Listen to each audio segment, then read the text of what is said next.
Welcome to the Elements of Whisky. Normally we host a weekly whiskey podcast, but in Dutch. But today we have a very special guest, so we're doing it in English today. We are talking with Graeme from the Ardnamurchan Distillery, and we're talking about this beautiful brand. It's big company, Adelphi, the independent bottling, but also we're talking about more the sustainability, the transparency, and also this amazing bottle I'm having here, the new cask strength release. Before we dive into the whiskey itself, hello Graeme, how are you? Hey Max, I'm doing very well, thanks. Thank you for having me today. And excited to have a discussion with you about Ardnamurchan and Adelphi. I'm really looking forward to it. But before we do it, can you please introduce yourself? Like who is Graeme? Yes, who is this guy, So my name's Graeme MacKay. I've been involved in the team with Ardnamurchan now for just over 2 years, coming up for 2.5 years now. I joined just before we launched our first single malt to the world.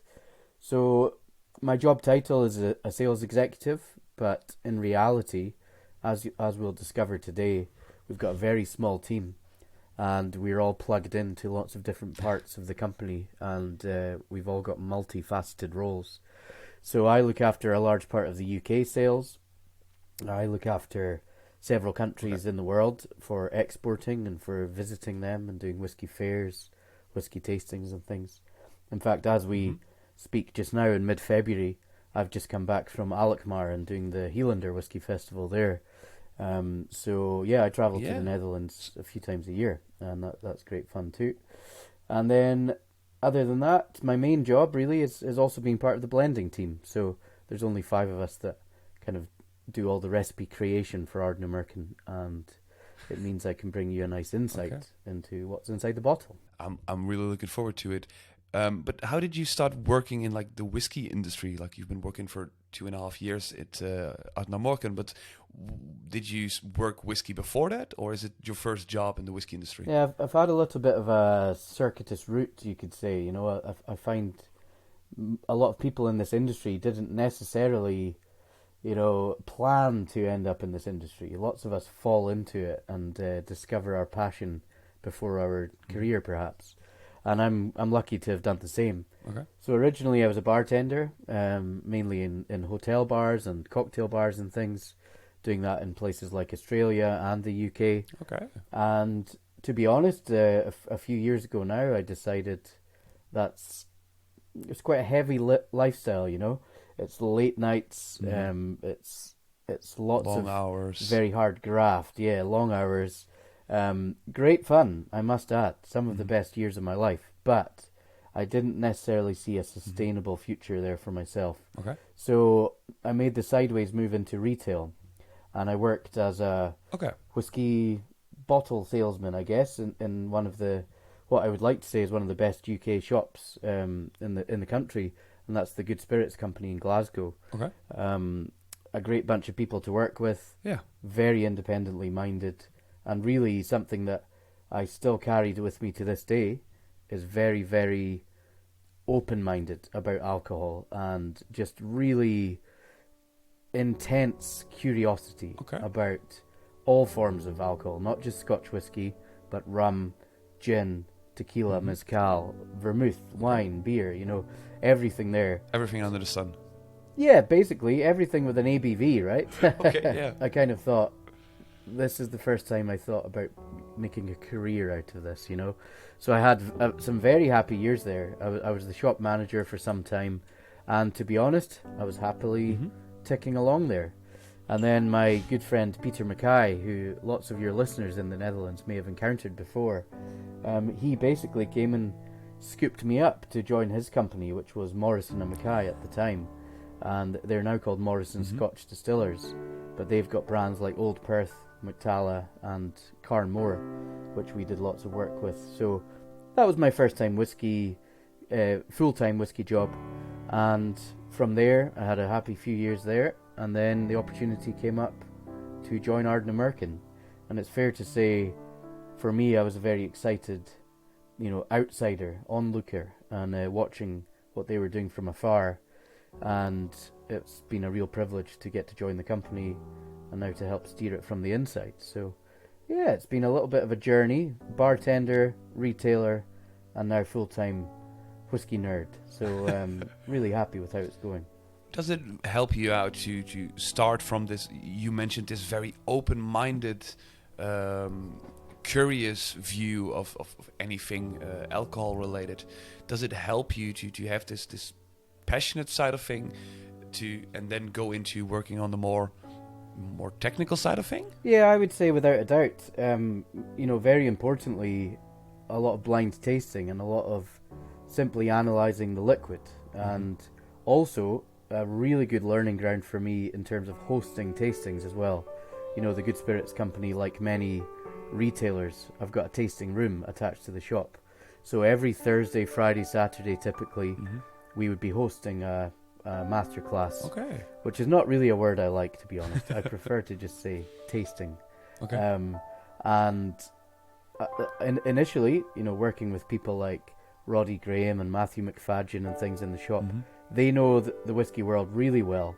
So I was actually originally doing gin tastings, rum tastings, cocktail classes, that sort of thing.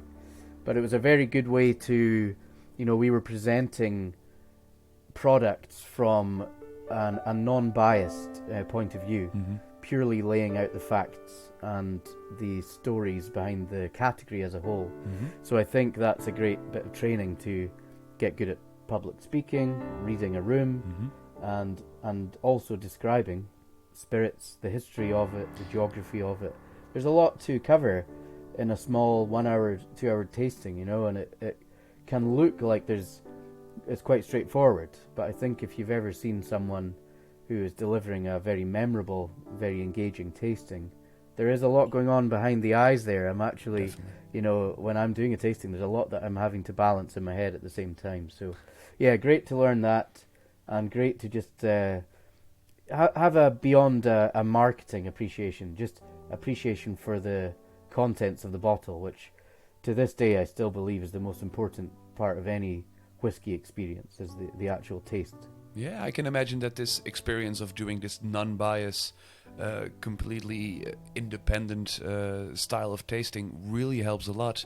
Before we started doing like online tastings or the podcast that people are listening to right now, we started off as like an independent tasting company where people can just book whiskey tastings. So, and you're not bound by any brand, so you can just like talk open and freely about the liquid itself. I can imagine that also helps you as a brand ambassador to convey a more open and honest and more, I want to see more informal tasting and story. Yeah. No, that is definitely my style personally. That's the case with how I like to present things, and it ties in very nicely with Ardnamurchan and Adelphi. We've got the blessing from above to be really open. Okay. And the worst thing is when you go to a whiskey tasting and you've got the brand ambassador who is very clearly, they've got very clearly defined parameters of what they're allowed to discuss and not discuss. And I completely understand that's the way that some larger companies need to be. But for my personality, it suits me to be able to talk about other brands, to talk about other whiskies, and there's a lot of good things happening out there, and I don't think it's very honest, and the audience can see through it very quickly if you're kind of pretending, look, I only drink my own stuff. Yeah, it's the only superior whiskey in the market. So, at the end of the day, I just want to convey that I am a whiskey geek as much as my audience. Yeah, and if we can look over your shoulder, we can see like a few bottles from your own portfolio, but also some other bottles. Yeah, that's right. I mean, in the office here, I'm working in my house today. This is, my wife can also agree. There's whiskey in most rooms in my house nowadays, and I've concentrated the Ardnamurchans for the benefit of the webcam, and actually that showcases some of the cool independent bottlings we've done with people like the Whiskey Exchange and North Star. We've got Thompson Brothers there. I can see a new Little Brown Dog release. So we've got a Cadden Heads one, and we've got a Whiskey Sponge release. So it's really cool to see my distillery brand being showcased by some amazing independent bottlers too. Really cool. I just want to dive because you mentioned some independent bottlers, and I feel like this is the very best way to start this whole story, because the distillery is founded by a company which started working off as an independent bottler, or how does Adelphi fit in all of this? Yeah, that's correct. To put it very simply, they are the same thing. Adelphi is Ardnamurchan. Ardnamurchan is Adelphi. Okay. It's the same company, same personnel, all independently owned. But Adelphi is the forerunner. Okay. So Adelphi is an independent bottler. I'm sure lots of your listeners are familiar with that. Essentially, we source casks from other distilleries, not just in Scotland, by the way, sometimes from distilleries around the world. And we shepherd them along, and we decide when they're at the perfect stage for bottling. We can showcase maybe a different ABV, a different age statement, a different vatting, a different cask style, whatever it might be. So the Adelphi company has been going on for 30 years now. It does have its origins way back in 1826, but the company as it is now was founded. It's actually our 30th birthday this year, so that's the forerunner to Ardnamurchan. And then I guess over the years that led to Adelphi building its own distillery, essentially, which has now become Ardnamurchan Distillery. If we take these, I want to briefly stay with Adelphi for a second, because like if you mature these casks and also just maybe do a different vetting and stuff like that, does this give you a very good basis to learn the craft before you actually start building your own distillery? Or is having an own distillery something completely different than being an independent bottler? It's a very good question. There's, I guess, the confusing answer would be yes and no. I will strike it off my list and we continue, no problem. Well, no, it helps in all manner of ways. You know, firstly, we are I guess, very experienced with the maturation side. So once it's in the cask, then we're experienced there. We're experienced with analysing samples, with writing tasting notes. We know as a company what palate we like and what we like to play with. Yeah. And we are therefore, over the years, building a nice little internal database of what we think works well and what we maybe would like to replicate. And also, by the way, what we would not like to replicate, which is very important too.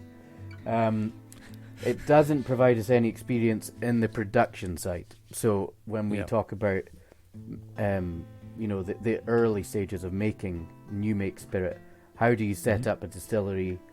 How do you source casks on a far larger scale? How do you mature them on a larger scale?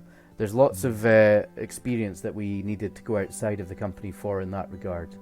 But luckily the industry is very supportive in terms of helping new people along. And we were beneficiaries of lots of very helpful people there, giving their advice and their time, which we're very grateful for, helping us maybe not make some mistakes we might have done otherwise. Okay, I imagine like if you've been working with a distillery where you're buying casks from for, let's say, for a few years, you build up a relationship. So is it possible for you guys to just swing by to a different distillery, also in the Highland region, and say like, hey guys, can you help with this? It is in a way, to be honest, yeah. I mean, the whiskey industry, the Scotch whiskey industry in particular, is a multi-billion-pound global juggernaut, right? But behind the scenes, it's relatively small. The people, we're in a small country primarily, and we all, to a degree, know each other, particularly when we get to the more senior levels of managing directors and chairmen and things. Yeah. So my managing director, Alex Bruce, for example, he received a lot of advice from Anthony and Kathy Wills, who are the owners of Kilhoman Distillery on Islay. They were built just a few years before us, and they're just friends outside, of the industry anyway, and they solicited a lot of advice from Anthony and Kathy, who were very open to telling us what to do and what not to do, as I say. So it's not as simple as maybe actually gaining the experience in another distillery. It's more sitting down over a coffee and saying, what did you do that you would, what would you recommend? Yeah. what suppliers did you use? And to a degree, most people are very happy to share that information. You know, it's quite an open book. And we will now, in turn, share that information with other new distilleries that are popping up as well. Really, that's really amazing. And let's talk about the time when you guys were the new kids on the block and just being built, because in 2013 the first part of the foundation were laid. Correct. Yeah. Can you talk us through it? Like, how was this whole building a new distillery? Yeah. So this was a little bit before my time, but I do know the story of the company quite well. And a few years before, we had kind of decided to build a distillery, and mainly it was about deciding where to build it first of all. So the two options were Glasgow, which is to resurrect the old Adelphi distillery. There was a distillery in Glasgow, as I said earlier, 1826 was the founding date. Okay. And it closed some years later. It's completely demolished and gone now. Okay. So there was early discussions about replicating the Glasgow distillery, and essentially we didn't go too far down that route, and we decided to go for the Ardnamurchan Distillery. Okay. Now, for your listeners who have been there or have looked on the map, it is not in Glasgow. It is very, very remote. It's on the very far west coast of Scotland, between Mull and Skye. Okay. In fact, it's the furthest westerly point on the UK mainland if you go to Ardnamurchan Lighthouse. Okay. Importantly for whisky logistics, it's very rural. It's single-track roads. It's very sparsely populated. It takes you several hours to get to any of the really built-up cities in Scotland and the big distribution points. So it's the best place to build a distillery. Of course, lots of logic there. But the unromantic logic is that Donald and Keith, who are the company owners, they have some land out there. So they already had the land. Also, Donald already owned local forestry and wood treatment facilities and things. So there was a nice natural resource out there. And importantly, there was no distillery out there too. Yeah. So we set about the challenge of building that in 2013. And yeah, it was relatively straightforward. It opened in 2014, or June of 2014 it started commencing spirit production. And we've had, to a degree, lots of the same staff members in the production facility since then. You know, we had, in the early days, we had some other distillery staff, which essentially the long-term plan was to get outsiders in to teach local staff how to do it. And nowadays, we have nearly 100% local staff on the ground, which should see us with good stability for the years to come. And to keep the same team is very important to the quality and the consistency of the product. Okay. If we talk about, like you mentioned, like that the owner, like the founders, they also own the land. But how is the surrounding, like how is the landscape? And like I read about like a castle being right around the corner. Like how is it? Yeah, it's very. I mean, it's a spectacular part of the country. It's on the mainland. It feels like an island. Okay. As I say, sparsely populated. The famous for wildlife actually and geology out there. So it's famous for the natural, the wild deer. At points of the year, there is without a doubt more deer than people on the island, on the peninsula. We also have things like pine martens, some really famous wildlife in terms of the birds and the sea life, and just generally an idyllic place to be. One part of nature that we don't love so much on the west coast of Scotland is the midges, the swarms of those little flies that will come and bite you and send you back into your tent or your house just as the weather starts to improve. So beautiful beaches, beautiful scenery, quite mountainous. It's not somewhere where you will, for example, see lots of crops going there. People often ask us about whether we might do a local barley sort of variety. If you have ever been there, you will realize this is not possible. It's much more rocky, forests and beachside scenery. So we can get local wood, which we can talk about, but we can't get local barley. So no farmland really, much more remote beautiful part of the country. If you do come out to visit us, you'll see it yourself. It's an unforgettable part of Scotland. I saw some pictures about the distill room with the giant windows and Yes. the beautiful side from it. I don't feel like it's a very bad place to be working around in. So that's very beautiful. Yes. But can you also the first time that spirit was made, that was also before your time, but it is a very important part for a new distillery, I can imagine. That's right. How was that part? Well, I guess one important influence is to say that we were one of the generation of the Jim Swan distilleries as well. So he had assisted with the blueprint in the early days. I think it's fair to say over time we followed his blueprint in terms of the spirit production quite closely, but in terms of maturation, we didn't stay that close to it. For example, Jim Swan's recipes were very suited to quick maturing, very fruity distillate, and his cask policies were often using STR casks. We, for example, don't have any STR casks in Ardnamurchan. Okay. So we followed a little bit of his advice and his Bible that he left behind. But over the years, we've become confident enough to go our own direction there.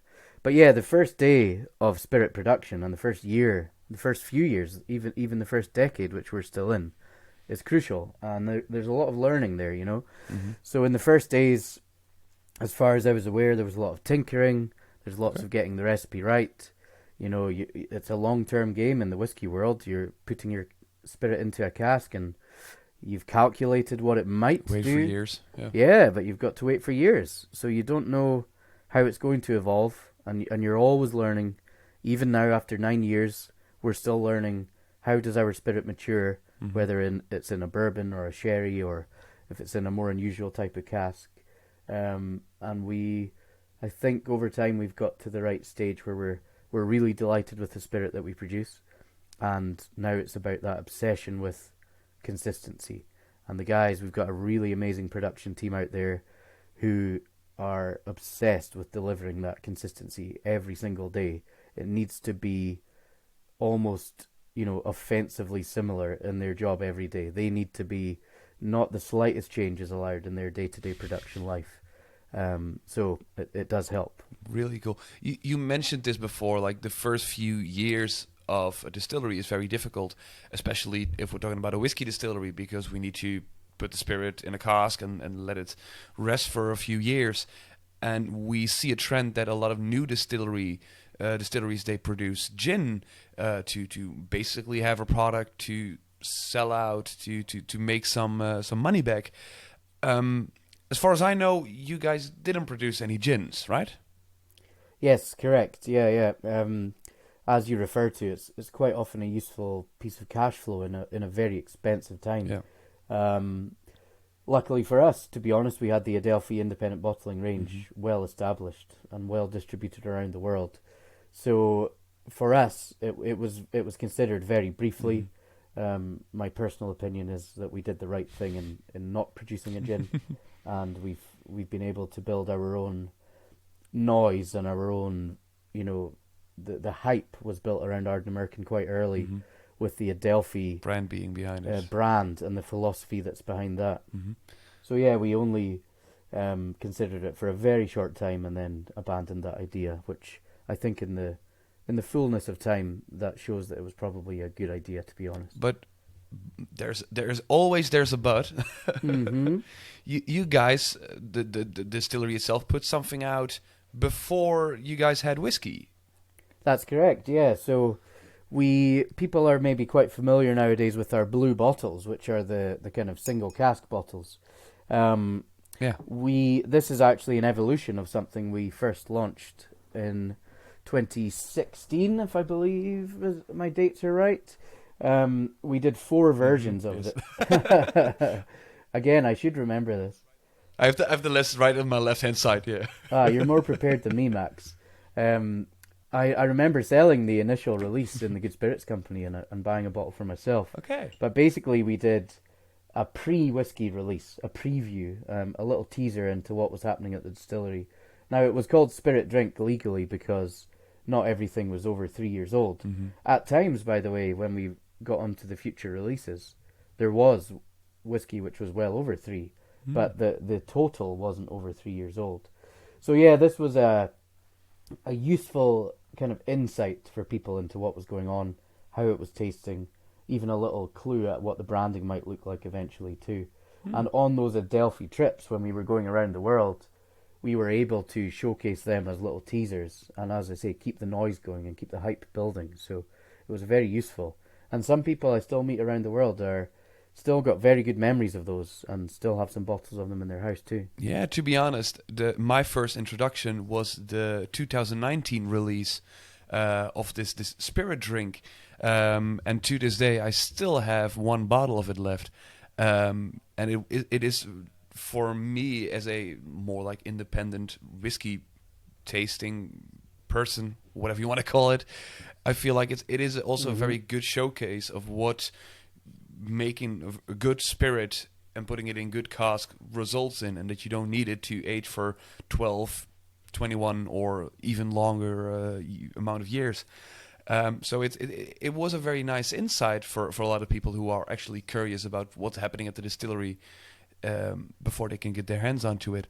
But if I take a look at the website of the distillery itself, there are 3 words that I just see plastered around basically everywhere, which is transparent, renewable, and identifiable. Yes. And I just want to have a quick talk through about all these 3s before we dive into the whiskey itself.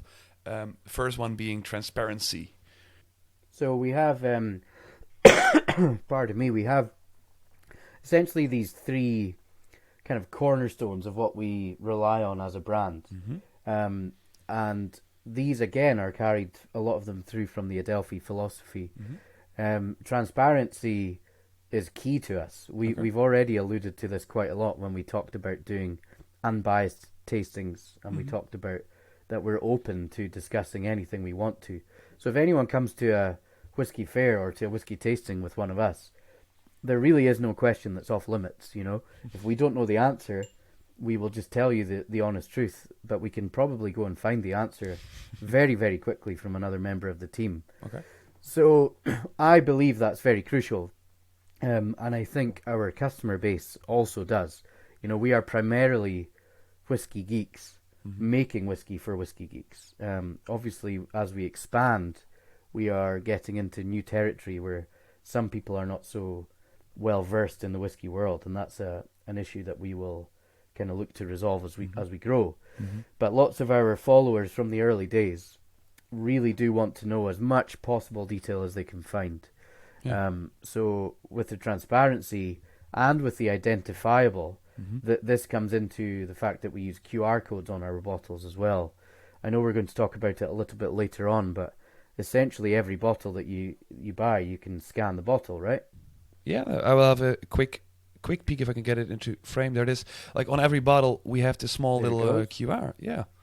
This is transparency and identifiable combined. Okay. What you have here is a huge amount of production detail is logged every day at the distillery, and we actually log this on blockchain, which means, without going down the kind of complicated rabbit hole of it, it means essentially that we have this incorruptible ledger of information.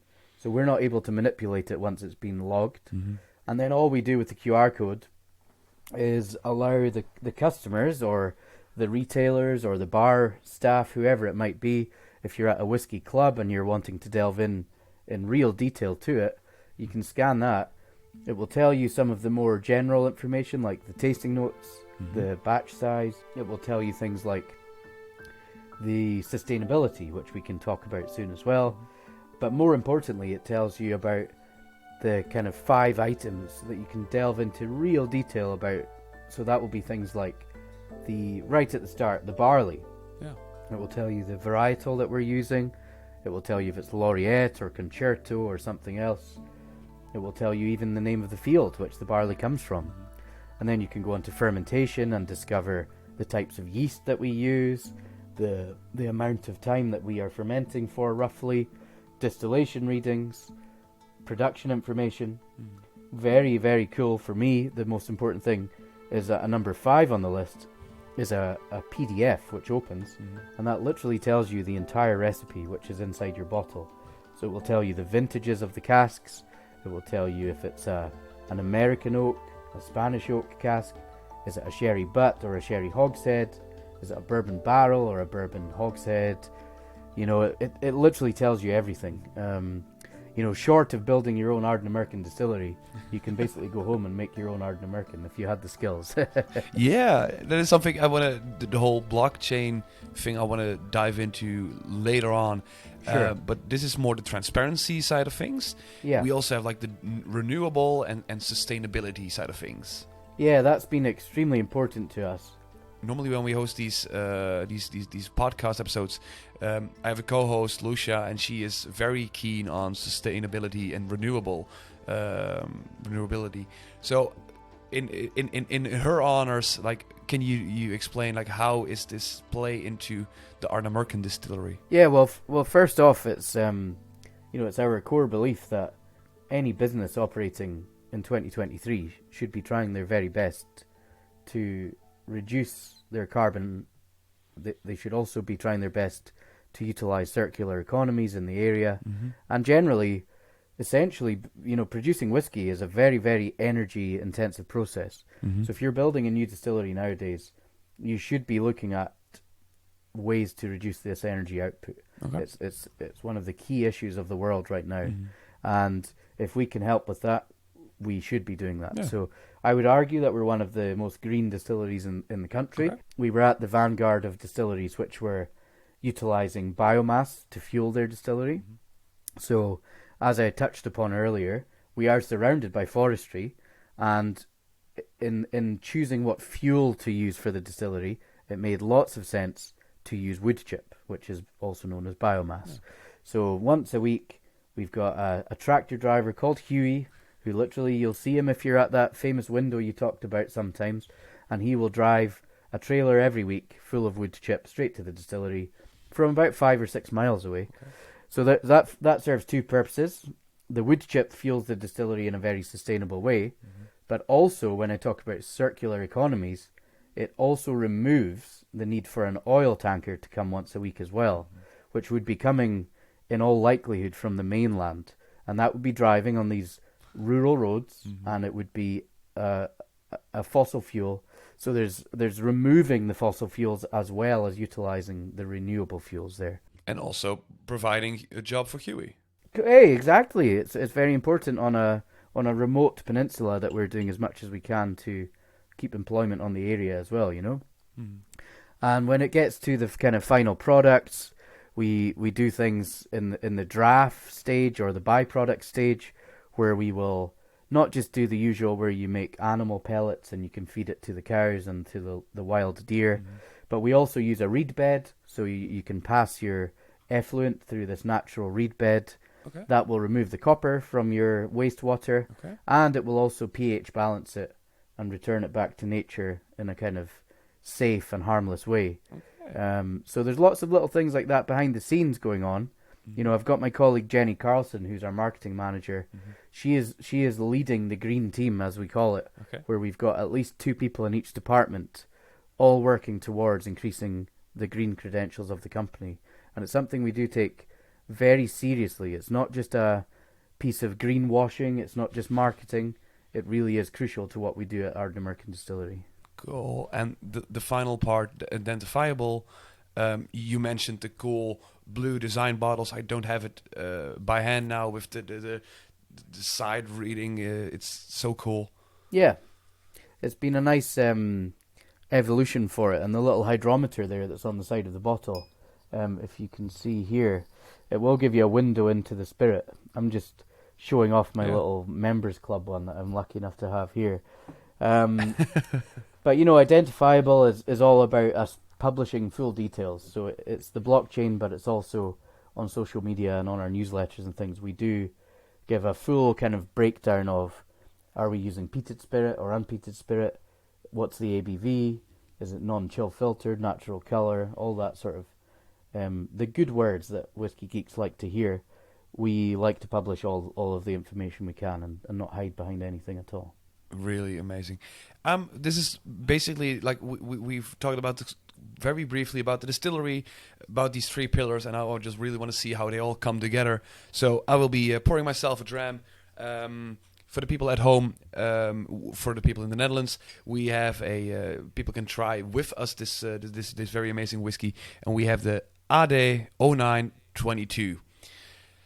It is a very sciencey name, to say the least, right? It's not very easy to remember. Can you explain, like, very briefly, like, what does it all stand for?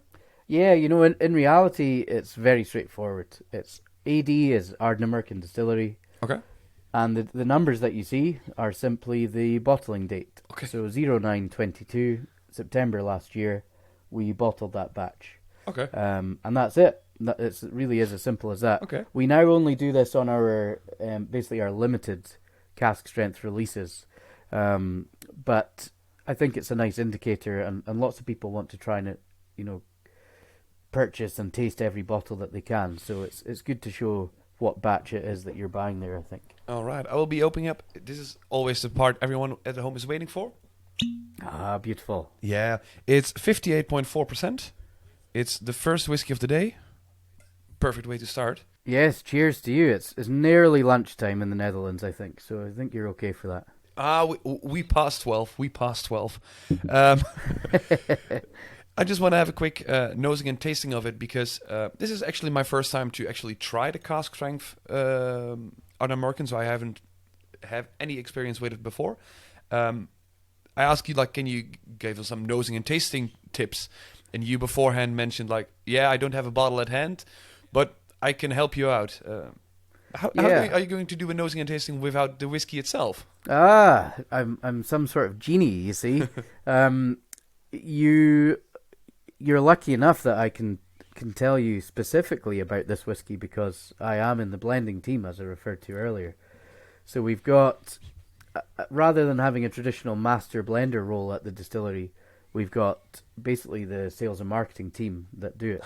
Now, the whole sales and marketing team for the globe is involved in this. Okay. An army of people who consists of only 5 of us, in fact, looking after the world sales and marketing.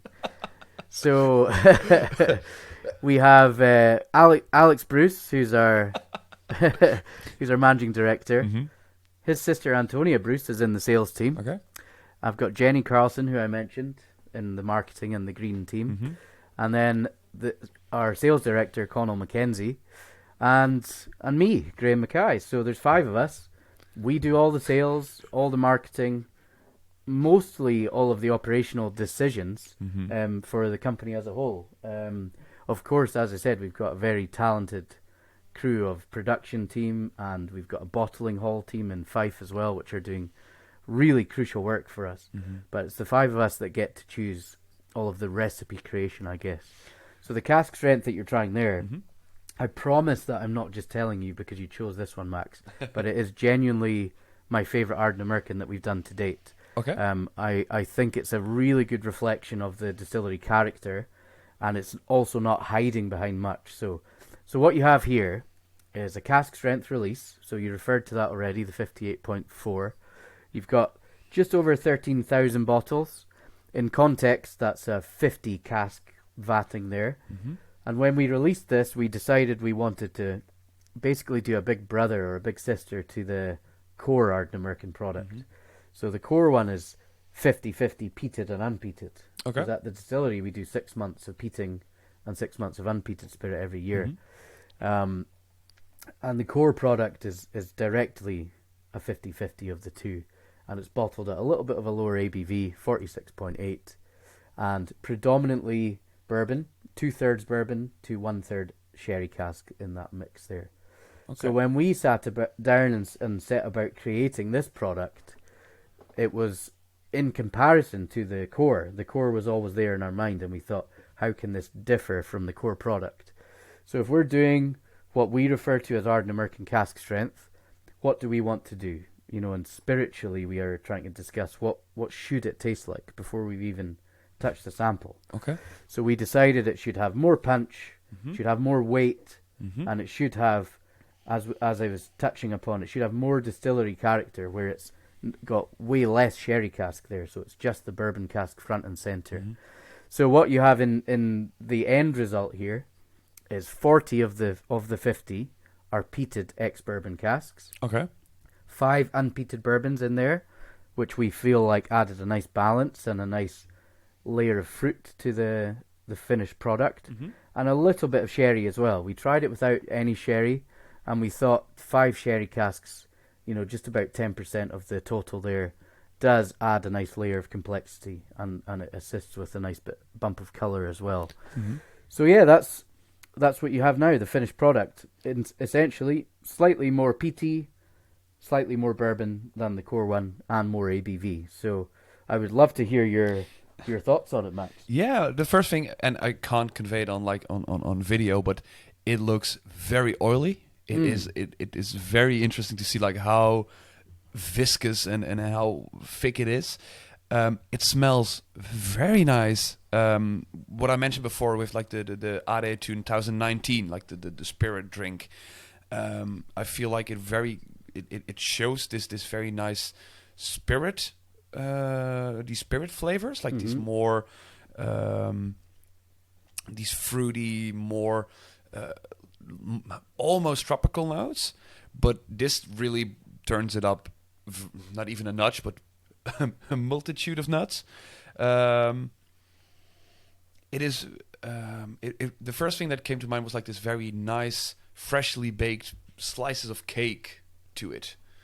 I'm really happy to hear you saying that, and first of all, with the oiliness as well, that's very well noticed, and that's a really key characteristic of Ardnamurchan spirit is the oily texture.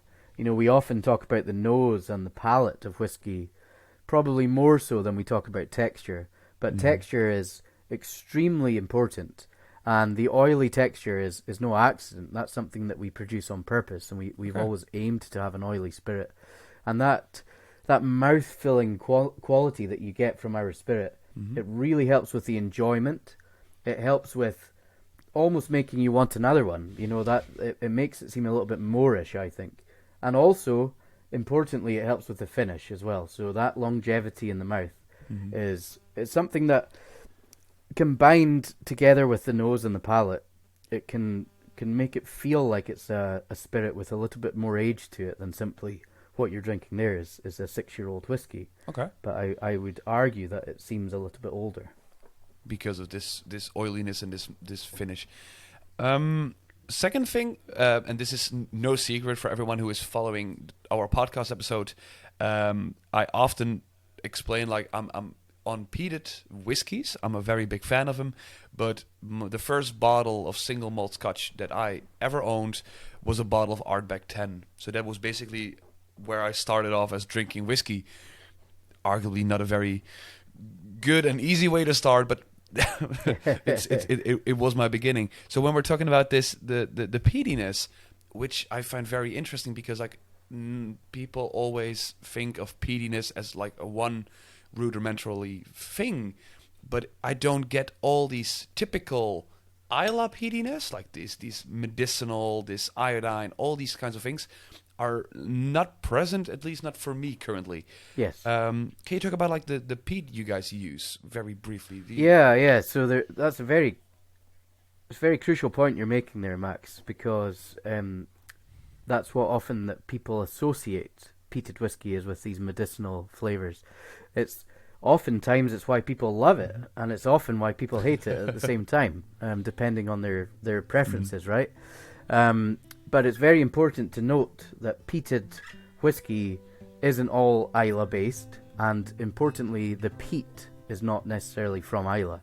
So peat is as your listeners probably know, is very similar in composition to something like coal, where it takes millions of years, and it's basically the compression of the vegetation and the land, depending where it is.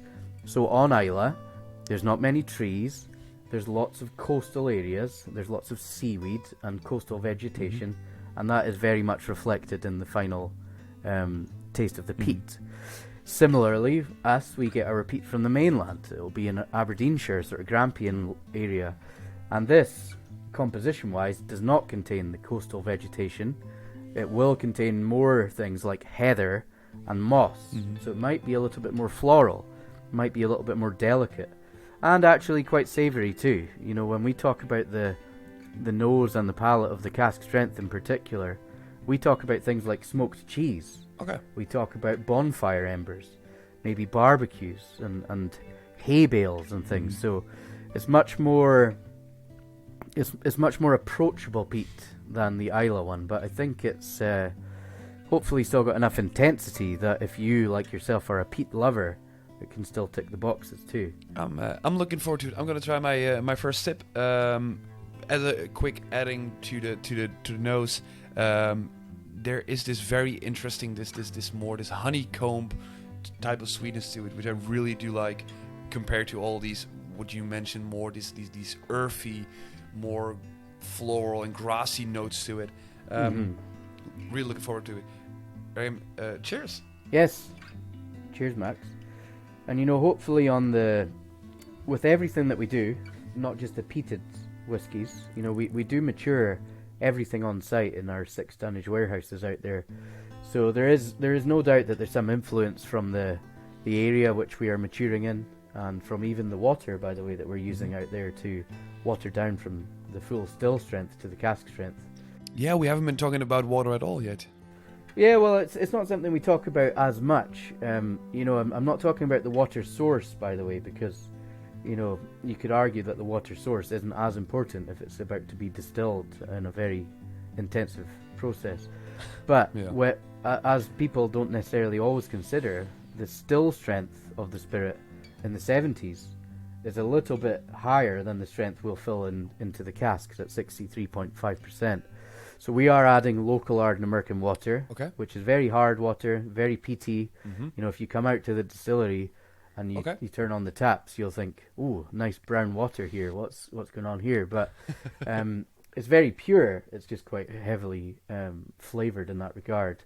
So you could argue, you know, roughly nearly 10% of the volume of every cask there will be local Ardnamurchan water. So I think we are only now coming to some conclusions about the effect that might be adding to the whiskey as well. But yeah, what do you think about the taste now on that one? It tastes really, really nice. Peatiness comes, for me at least, like everything, it's very subjective. We mentioned it pretty much every episode, but here's my disclaimer. I feel like the peatiness comes way more to the front on the taste than it does on the nose, but it has this very nice, almost this hot chocolate mouthfeel, and this very nice bitter bite from this cocoa beans. Okay.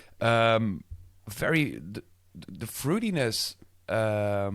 I get less on the palate itself. But I got these deep red berry types of things coming through, and the finish is very, very clingy, very long. To be honest, it might not be the best whiskey to start off at 12 o'clock at 58%. So I was like, okay, yes, this definitely is cask strength, yes. But I guess that most people who are watching this will be enjoying it later in the evening. Yes, maybe. I'm very pleasantly surprised, definitely.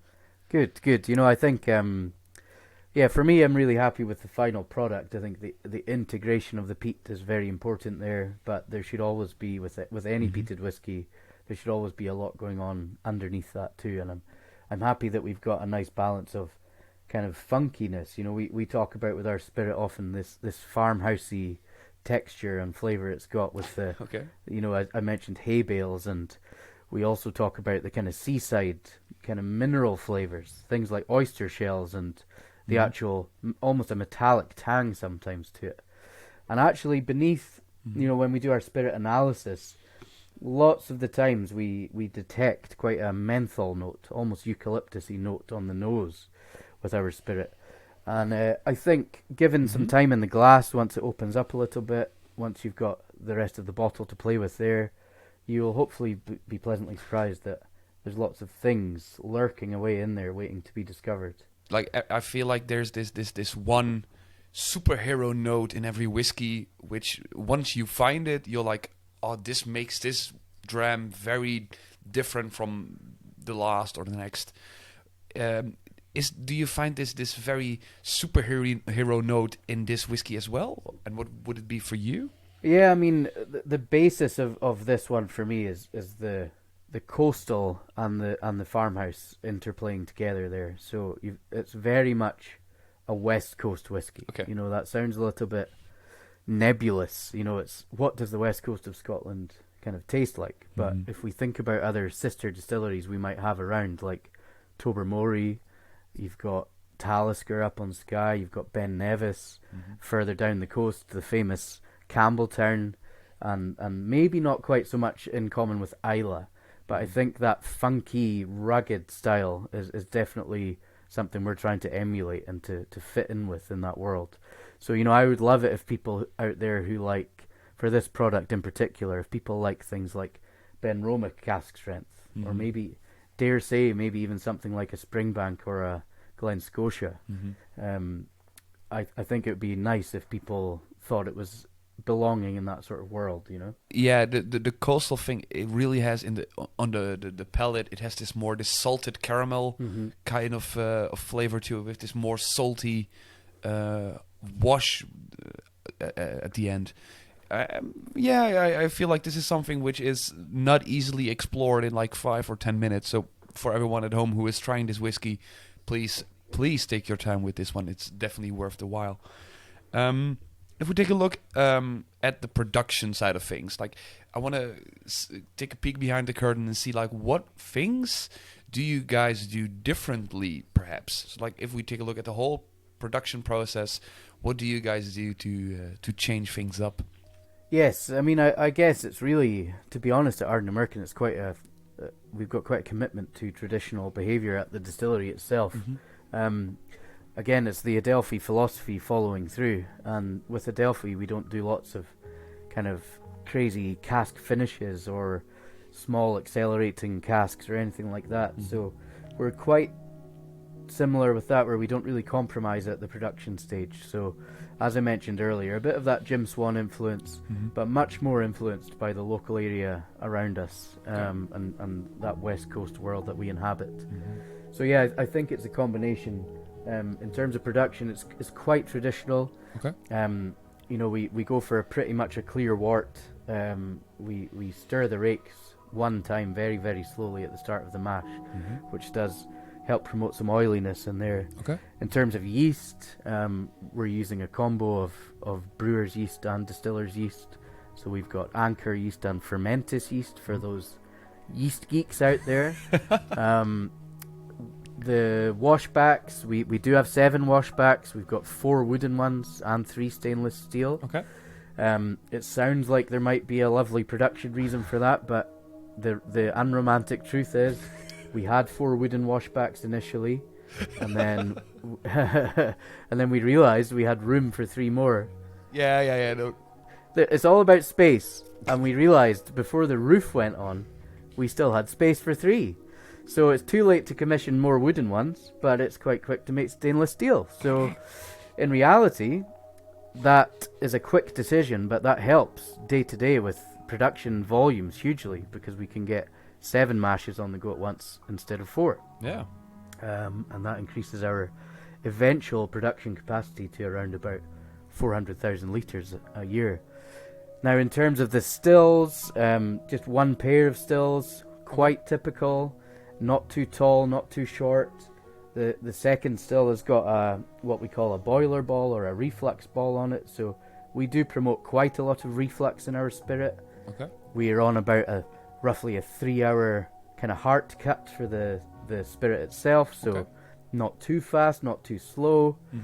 No worm tubs there. The modern day shell and tube condensers. But no, I think in a funny way, I've been equating us recently to almost more like a Japanese distillery, where because we do the peated and the unpeated spirit, it actually gives us lots to play with at the blending stage. And by the time you take a few different cask types and your peated and unpeated spirits, you can play around and create a lot of different recipes, which is good fun. You mentioned beforehand, if you take a look about locally sourced product, you can't do a local barley, but you mentioned local woods. Yes. What is up with the whole local woods things? So that's mainly to do with the wood chip is coming from the forestry, and then the wood treatment plant is just up the hill behind us as well. Okay. So that's where we can pipe away things like our byproducts. Okay. And they need to go and be treated on site, which is all quite close by, and that works well. And then the other local thing is the dunnage warehousing on site, the traditional warehousing that we believe in very strongly. Nice damp atmosphere. And where we are, we've got the Gulf Stream on the west coast, so we actually have at sometimes a very damp environment, but sometimes a very warm environment, and that's why you'll see things like palm trees out on the west coast of Scotland, which if you don't know about the Gulf Stream, you can be quite confronted by when you see a palm tree growing, especially if it's in the winter in rainy Scotland. But I think it all combines this west coast aesthetic to help with the final spirit, you know. And if you but we will not be seeing any local oak casks coming anytime soon or anything like that. No. To be fair, no, that wasn't really the route I was going down, because if we were using virgin casks, we could make them ourselves. But in reality, we're buying refill, you know, the bourbon casks that have been used already, sherry casks. Everything is a second fill spirit, second fill cask. Sorry, by the time it arrives with us, so it's not really an option to explore for us at the moment. All right. And the maturation part, it's I feel that like the whole Adelphi experience you guys brought in really shines through very nice here. Blockchain is another topic you briefly discussed, but I want to get back into, because to be honest, I know about the blockchain in my short-lived time as a crypto broker. Okay. Very short-lived. But what has this technology, which is mostly associated with cryptocurrency, what has it to do with whiskey? That's right. It's mainly designed initially as a product recording facility. Okay. So as I touched upon, we record all the data, and then it's incorruptible on a ledger there. Initially, the plans were to use that so we could share it with customs and excise and show them our full data on a digital format. But then Alex decided we should make that consumer facing, and we should let the people who are drinking it access that information too. So in reality, we liaise with a company in the middle, which takes the raw data, which is very complicated and hard to read with human eyes, and they translate it into a kind of consumer-friendly format, which is the PDFs and the landing page that it takes you to when you scan it. So it's quite complicated in terms of day-to-day, but in terms of final product, everything is recorded and it's on the database anyway. So we just need to make sure it's always displaying when you scan. And there have been, to be totally transparent, there have been issues with maybe keeping it all going all the time. Yeah, I will bring it quickly back into frame. For everyone at home, this is like the QR code, which Graeme is talking about. If you, for example, on YouTube or Spotify would be watching this and you would be scanning this code, it would bring you to a landing page. And you basically all the information on the page you already know from the top of your head, like the Concerto barley. Do you also know which farm it comes from for this particular cask strength one? It's probably Brucefield in Broomhall, actually, if I remember, but I may be incorrect there. No, you're right on. Right, that was perfect. Indeed, Broomhall farm is the one mentioned. But it also shows like the when we're talking about the meshing, you got your first water, second water, and third water. Yeah. It shows all the temperatures of all those phases, but also who was like doing the distilling and the whole maturation plan. You mentioned it's not always 100% up and running, but I can imagine like if we are down the line and we had like many more bottlings. That it might be even more difficult to keep this information all up. Is it sustainable? Hopefully once it's already recorded, it's just a case of keeping in touch with the company who's making it display, and once the link is live, it should theoretically stay live for many years to come. Okay. So it's not an issue we anticipate. We do think with growing volumes we'll still be able to do that. But we'll see. It's not the most reliable system in the world at the moment, but we're getting there. To be fair, we were the first people in the Scotch whisky industry to actually pursue this. So in a weird way, we were at the kind of limits of the technology when we started trying to adopt it for this industry, rather than things like maybe crypto, as you say, or the airline industry, or however else it was used previously. I want to ask you this question more as a whiskey geek instead of like this brand ambassador thing. Role that you fulfill. Is this something which you would love to see like all distilleries do? Well, the simple answer is yes, but in reality I completely appreciate that this is not something everyone will do tomorrow and necessarily would want to do either. I think it's important as whiskey geeks to remember not every whiskey company in the world is being sustained by whiskey geeks. We're not the only people in the whiskey world. To be honest, far from it. There's many millions of people out there who are just early on the journey of Scotch whisky. They might just be drinking blended global brands. They might barely know anything at all. So if there's a huge company like Glenfiddich and they're 12-year-old and it's a great product for what it is, they're not necessarily going to have the flexibility to go cask strength and to go, releasing every single bit of information that they have. So I think it's important to acknowledge that the smaller companies can maybe have this fully transparent way of thinking, but the bigger companies are not doing it necessarily because they've got something to hide, but it's just not the way it works on that global level. If your whiskey's in every bar in the world to a degree, you don't have time to explain the difference between peating and unpeated, and Islay and non-Islay, and what's the third water for people like that. So there's different scales in the whiskey world, and we need to maybe, as a small producer, but also as a small whiskey nerd myself, I need to appreciate that not every piece of liquid out there is geared towards me and my core audience. Definitely. I'm really excited to see what the future holds of the Ardnamurchan Distillery. There are two ways to find out. First thing is wait. People watching often know that I'm not a very patient type of guy. Second option is just ask you straight to it. What does the future have in store for us? Like, what can we expect from the distillery, but also maybe from Adelphi or the bottling side of things? Well, you can expect whiskey, much more whiskey, Max. But in terms of realities, I guess last year was the first year we started looking outside of our bourbon and sherry stable, so at the turn of the year we released our first ever Madeira cask maturation. Once every year we work with a very small champagne producer called Paul Lanois, and they're coming back over to Scotland in April for us to blend the next batch of those casks, which are basically white wine casks from a champagne producer. In terms of more explorations there, in terms of the warehouse, we will at some stage, we don't have it penciled in yet, but I've got some nice rum casks there from both Appleton Estate and Foursquare Distillery.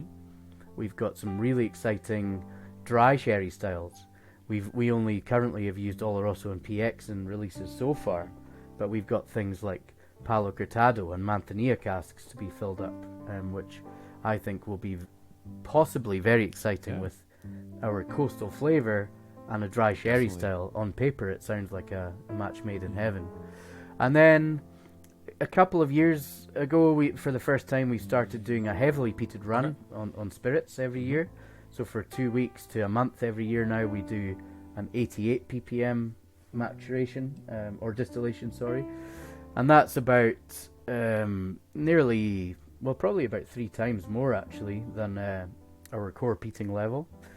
So that will be a fun little project to see what happens there.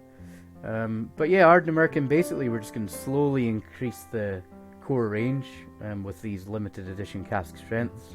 We will be turning 10 next year, so Very there exciting. will no doubt be some 10-year-old single casks around. And yeah, and Adelphi continues to go from strength to strength. 30th anniversary this year. There's some pretty cool casks up our sleeves for later in the year. And in general, Adelphi should hopefully continue to be strengthened by Ardnamurchan. Actually, it should allow us to buy some more stock over the years and try to address the issue of getting our bottles into enough people's hands as possible, because single casks are far more in demand than a 25,000 bottle batch. It's harder to share that out around the world. Definitely. It sounds almost too good to be true, but let's be honest, it's possibly something to look out for in the next few years. Graeme, thank you so much for your time. I think that we can talk for up to an hour, even longer, about all the small nitty-gritty stuff. Hopefully we can see you this year again as a guest, but to talk about Adelphi and their 30th anniversary. That might be something that we can that people can look out for. But else, like, if people want to get in touch with you or get updates about all things Adelphi and Ardnamurchan related, where can they go? Yeah, the first place is our website. You can sign up to our newsletter there, and usually Jenny is that writes the newsletters. We'll try to do one every couple of months, and we will try our best to give you really proper information and heads up on what's happening soon. But like everywhere else, social media too. Mainly for us, Instagram and Facebook. We do use Twitter a wee bit as well, but it's all very easy to find. Ardnamurchan and Adelphi have got separate social medias, and then I myself am on there as well. So if you go on our Ardnamurchan Instagram, you'll find links to myself, Connell, Jenny, Antonia, whoever you want to follow in the team. So yeah, you can really get to know the team and what we're doing through our online discussions. And also just come and see us around the world. We're anywhere and everywhere this year. We've got loads of travel plans, so we'll be in a country near you very soon, I hope. Yeah, and if people want to say hi to you in person, I believe the next festival you've got lined up is Whisky Festival Noord-Nederland, WFNN. That's correct, yeah, one of my absolute favourites that I've been going to for a few years, so looking forward to returning to the north of the Netherlands next month. And it's going to be on the 24th, 25th and 26th of March. So if you're in the Netherlands and you want to say hi to Graeme and try his favorite bottling to date, you can swing by and just say hi. Graeme, thank you so much for your time. It was a very nice conversation. My pleasure, Max. Hopefully we meet each other soon. Yes, I think so. I think there's definitely every chance. Let's make the trip out to the west coast of Scotland, and we will reward you with a very large dram to say well done on making the journey. There we go. That's something to start planning very soon. Graeme, thank you so much. For everyone listening and watching this on YouTube or Spotify or your favorite podcast platform, please remember to like and or follow. It helps us very much. You can also follow us on Instagram at Elements of Whisky. And if you don't want to look at my mug, you can also follow at Elements of Lucia to see her whiskey journey. Thank you so much again. And we are back next week. But then, once again, normally as you are expected of us, in Dutch. So thank you so much. Until next time. Cheers.